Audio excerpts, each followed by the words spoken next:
السلام عليكم ورحمة الله وبركاته. مرحبا بمشاهدينا ومتابعينا الكرام في قناتكم رضوان الغاشدي.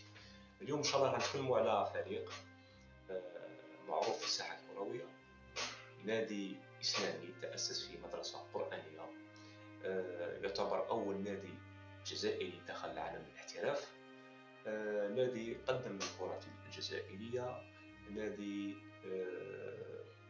ضحى ببطولة أيام المستعمر الفرنسي الغاشم، نادي راح ضحية تسيير عشوائي، نادي في كل موسم يصارع في مشكلة الديون. الفريق هذا راه معروف وغني عن التعريف، فريق الإسلامي لمدينة سيدي بلعباس. شكون فينا ما يعرفش هذا النادي؟ كامل عندنا ذكريات معاه، كامل الأندية الجزائرية تعرفوا، كامل اللي يتبعوا الكرة في الجزائر يعرفوا هذا النادي، يعرفوا قيمة هذا النادي، حجم هذا النادي اللي أعطى للكرة الجزائرية. هذا الفريق مد الكرة الجزائرية، ماشي ما مدش الكرة الجزائرية، مدلها، أعطاها لاعبين، نال كأس الجزائر مرتين وكأس السوبر في موسم واحد، كأس الجزائر ودا السوبر بين 2018 و 2019. الفريق هذا الله غالب راح ضحية تسيير عشوائي كباقي الأندية المعروفة في الجزائر، راح ضحية، ولكن مشكل الديون تاعو كما نقولوا حنا ما لقيناش حل لحد الآن ما لقيناش حل. هذا الفريق ما لازمش نضحوا به مثال ونمحوه من تاريخ الكرة الجزائرية. لازم بالعكس هذا النادي نوقفوا معاه ونديروا حل لهذا النادي. هذا النادي لم يستفيد من شركة وطنية، عمرنا ندى شركة وطنية، أنه كما رانا نشوفوا بعض الأندية داو شركة وطنية ومحات لهم الديون.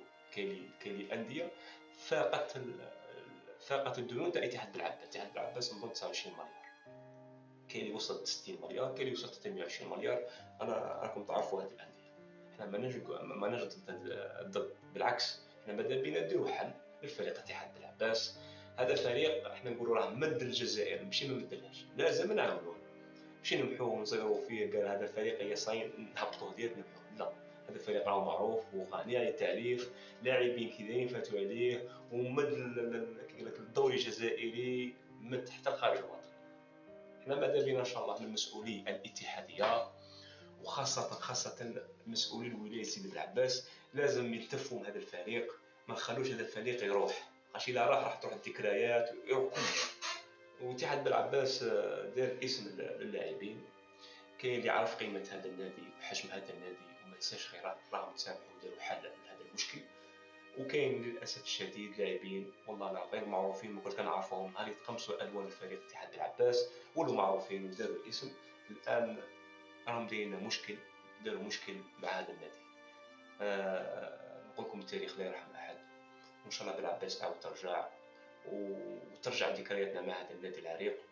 وكاينه رساله باش ما ننساش نوجهها للمسيرين السابقين اللي استفادوا من هذا الفريق، وماذا بكم ان شاء الله ديروا توقفوا معاه، ماشي تسمعوا فيه، توقفوا معاه، باسكو هذا الفريق تاع المدينه، توقفوا معاه ان شاء الله ونديروا حل، وان شاء الله ترجع الايام الزينه. فريق اتحاد بالعباس ان شاء الله ما يموتش، يرجع باذن الله. واش نقول لكم خوتي، ما تنساوش بارطاجوا لنا هذا الفيديو، وشكرا للمتابعه وللمشاهده. السلام عليكم.